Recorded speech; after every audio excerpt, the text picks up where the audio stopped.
मंडळींनो, जो फणस मुंबईत भाजी करूसाठी विकत घेऊचो लागताना तेच फणस आमच्या कोकणात सध्या एवढे धरलेत ना की खाणारी तोंडा कमी पडतील. तर आमच्याकडे पण आज बेत असा फणसाच्या भाजी येचो आणि फणस एवढं मोठं आणि काकीने घेतल्या ना कोयता. म्हणून एवढं मोठं फणस कोयत्यान फुटा तर म्हणजे ना आईन कुऱ्हाड घेतल्यानी 2 घावात 2 तुकडे मारल्यानी फणस फोडून तयार. तर म्हणजे काकीने आता त्याची शेडा काढल्यानी वरचो पाव वातू कोयत्यान बाजूक केल्यानी आता गरे काढूक घेतल्यानी. तर म्हणजे आमच्या कोकणात फणसाची भाजी भाजी म्हणून नाही खाय तर जेवल्यासारखी प्लेटी भरून भरून हापसतात. तर आता अगदी आईन टोपाक थामाण घालून घेतल्यानी आमच्या शेफनी म्हणजे फोडणी मारूक घेतल्यानी.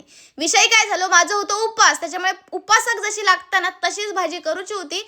तर मस्तपैकी म्हणजे जिरा मोहरी तेलात तडतडवून घेतल्यान वरनं कढीपत्तो मिरची वगैरे टाकून ढवळून घेतल्यान आणि जे घोटिया असतात ना ते टाकून सगळ्यात पहिले ते शिजवून घेतल्यानी. आता घोटिये शिजत आगत म्हटलं वास नाश्ता करूया. तर सगळ्यांनी म्हणजे मस्त की फरसाना लाडू बिडू काय होते ते हापसल्याने मी पण जरा चिवडो खाले बटाट्याचो आणि जरा म्हटलं जाऊन दळण टाकून येऊया कारण संध्याकाळी वड्या करूचे होते. पण माका म्हणजे एखादा काम सांगायचं म्हणजे येडाच्या हातात कोलीत दिल्यासारखे असता होता. दळण धावला बाजूकच मी हकडी शिडीवरनं डायरेक्ट चढले काकांच्या कौलांवर. तर म्हणजे काका काम करीत होतो आणि मी आपला ते उगाच टाइमपास. तर म्हणजे नंतर आठवला की आपल्याक पण दळण टाकूचा असा.